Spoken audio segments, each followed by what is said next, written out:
கற்றது உலகளவாகவும் கல்லாதது கைமண் அளவாகவும் இருக்கட்டும். Hello everyone, எல்லாரும் எப்படி இருக்கீங்க? நல்லா இருக்கீங்களா? இனி நான் பேச போற விஷயம் என்ன அப்படின்னு பாத்தீங்கன்னா, மலையாளம் பிலிம் இண்டஸ்ட்ரி ரீசெண்டா மிகப்பெரிய ஷாக்கிங்கான இன்ஃபர்மேஷன்ஸ் ஒரு பக்கம், அதிர்ச்சியான தகவல்கள் ஒரு பக்கம் சொல்லிட்டு ஏகப்பட்ட விஷயங்கள் மலையாளம் பிலிம் இண்டஸ்ட்ரி பத்தி வந்துட்டு இருக்கு. மோகன்லால் அவர்கள் ரிசைன் பண்ணதுல இருந்து ஏகப்பட்ட விஷயங்கள் நடந்துட்டு இருக்கு. ஆக்டர்ஸ் வந்து மிஸ்யூஸ் பண்றதுல இருந்து எக்கச்சக்கமான பிரச்சனைகள் அந்த பர்டிகுலர் பிலிம் இண்டஸ்ட்ரி இருக்கு. அந்த பர்டிகுலர் பிலிம் இண்டஸ்ட்ரி மட்டும் தான் இருக்கா, தமிழ் பிலிம் இண்டஸ்ட்ரியும் கேட்டீங்கன்னா இங்கேயுமே இருக்குன்னு சொல்லி நிறைய பேர் வந்து ஒரு பக்கம் வந்து பேசிட்டு இருக்காங்க. அதை பத்தின எல்லா விஷயங்களும் தான் இன்னைக்கு நம்ம வந்து பார்க்க போறோம். அண்ட் எல்லாத்துக்கும் மேல மிகவும் முக்கியமான இன்னொரு விஷயம் என்ன அப்படின்னு பாத்தீங்கன்னா, அது என்ன அப்படிங்கறத இந்த வீடியோல நான் உங்ககிட்ட ஷேர் பண்றேன். அந்த விஷயம் பார்க்கறதுக்கு முன்னாடி ஒரு இன்ட்ரோ என்ன ஆச்சு அப்படின்னு பாத்தீங்கன்னா, சோஃபார் என்ன நடந்தது அப்படின்னு பாத்தீங்கன்னா, ஒரு பக்கம் ஒரு நடிகை வந்து புகார் கொடுக்குறாங்க, இவங்க வந்து என்ன பாலியல் தொந்தரவு பண்ணாங்க ஆக்டிங்காக அப்படின்னு சொல்லி. இன்னொரு விஷயம் என்ன அப்படின்னு பாத்தீங்கன்னா, ஏ பி அப்படின்னு சொல்லி அக்ரிமெண்ட்லயே வந்து போடுறாங்க அப்படிங்கிறாங்க. ஏன்னா ஆக்டிங்கா, பினா வந்து பெட்ரூமா, அட்ஜஸ்ட்மெண்ட்டா. ஸோ இந்த மாதிரி விஷயங்களும் வந்து அந்த அக்ரிமெண்ட்லயே சில இதெல்லாம் போட்டு இருக்காங்க அப்படின்ற மாதிரி சொல்றாங்க. இன்னொரு பக்கம் என்ன அப்படின்னு பாத்தீங்கன்னா, ஒரு மிகப்பெரிய மலையாள நடிகர், ஓகேங்களா. ஸோ அவர் என்ன பண்றாரு அப்படின்னு பாத்தீங்கன்னா, இன்னைக்கு வந்து நான் இந்த நடிகை கூட வந்து ஸ்டே பண்ணிட்டு இருந்தேன், இன்னைக்கு வந்து நான் இந்த நடிகை கூட வந்து நான் பெட் ஷேர் பண்ணிட்டு இருந்தேன், இனி நான் இந்த நடிகை கூட இருந்தேன் அப்படின்னு சொல்லி டைரியில எழுதி வச்சு ஒரு பெரிய பார்ட்டி நடக்கிறப்போ, ஒரு பெரிய ஃபங்க்ஷன், ஒரு ஈவெண்ட் நடக்கிறப்போ அவங்க ஃப்ரெண்ட்ஸ் எல்லாம் கூப்பிட்டு அந்த டைரியை வந்து ஷேர் பண்ணுறோம். என்ன கருமாந்திரமான ஒரு பிராக்டிஸ் அப்படின்னு சொல்லிட்டு இல்லை. இந்த மாதிரி ஒரு பக்கம் போயிருக்கு.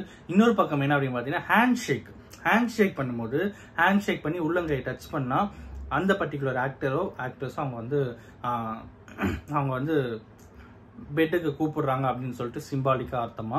அதே மாதிரி யாருக்கு ஹேண்ட் ஷேக் பண்ணாலும் அவங்களும் ஹேண்ட் ஷேக் பண்ணிட்டு அந்த உள்ளங்கையை தட்டுனா அவங்க அதுக்கு ஓகே சொல்றாங்க அப்படின்னு சொல்லிட்டு அர்த்தமா. இதுவும் ஒரு பக்கம் வந்து போயிட்டு இருக்கு.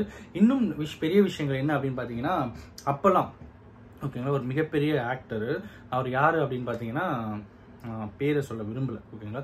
ஸோ அவர் என்ன பண்ணியிருக்காருன்னா, அவங்க அந்த மூவியில் நடிச்ச ஒரு ஆக்ட்ரஸ், அவங்க வந்து செக்ரட்டரியேட்ல ஒரு பெரிய பொசிஷன்ல இருக்கிற மாதிரி ஒரு சீன் நடந்துட்டு இருக்கு.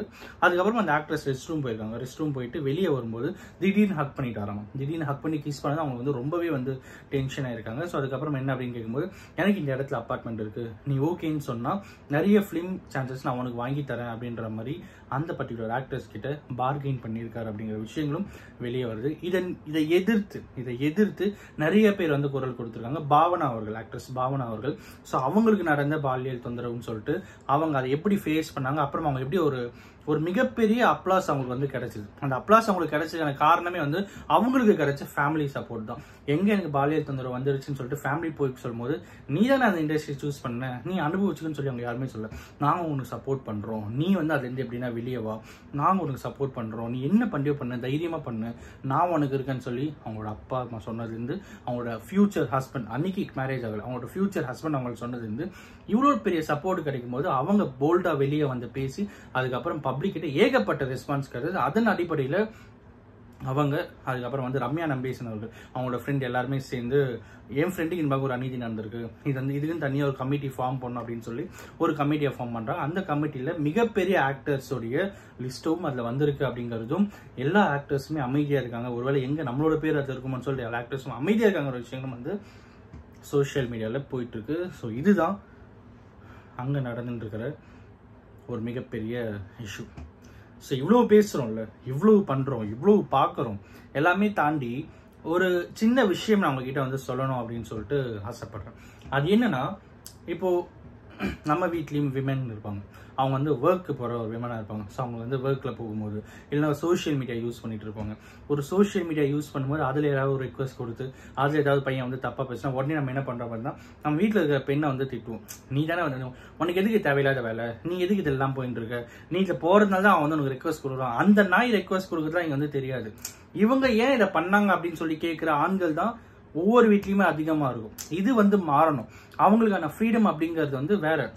அந்த ஃப்ரீடம் அவங்களுக்கு வந்து நம்ம எந்த அளவுக்கு கொடுக்குறோம் அப்படிங்கிறது தான் வந்து இது.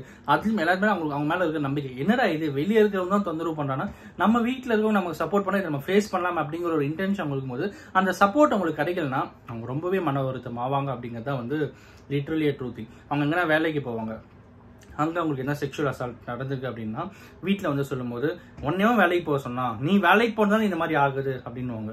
பஸ்ஸில் போவாங்க, பஸ்ஸில் ஏதாவது நடந்திருக்கும், நீ ஏன் பஸ்ஸில் போன, நீ பஸ்ஸில் போனதான் இந்த மாதிரி ஆகுது. அந்த நாய் பண்ணுறது அப்போ கரெக்ட் ஆயிருமா, அந்த நாய் பண்ணுறது கரெக்ட் ஆயிருமா, அதுதான் நீங்கள் கேட்குற கேள்வி இருக்கு. அந்த நாய் பண்ணுற தப்ப கேட்கணுமே தவிர இவங்க ஏன் போனாங்க அப்படிங்கிற இந்த கேள்வியை கேட்டு கேட்டு கேட்டு இந்த மாதிரி வெளியே இருக்கிற சமூக நாய்கள் வந்து நிறைய வேலைகளை பண்ணுறது தான் மிகப்பெரிய விஷயமா இருக்கு. அண்ட் எல்லாத்துக்குமே இது வந்து மாறணும். நம்ம வீட்டில் ஒரு பெண் இருக்காங்க, அவங்க வந்து சோஷியல் மீடியா யூஸ் பண்றாங்க, அது ஏதோ ஒரு பையன் தப்பா மெசேஜ் பண்றான், தப்பா பேசுறான் அப்படின்னா அந்த நாயை கேட்கணும், அந்த நாயை கேள்வி கேட்கணும். அதே மாதிரி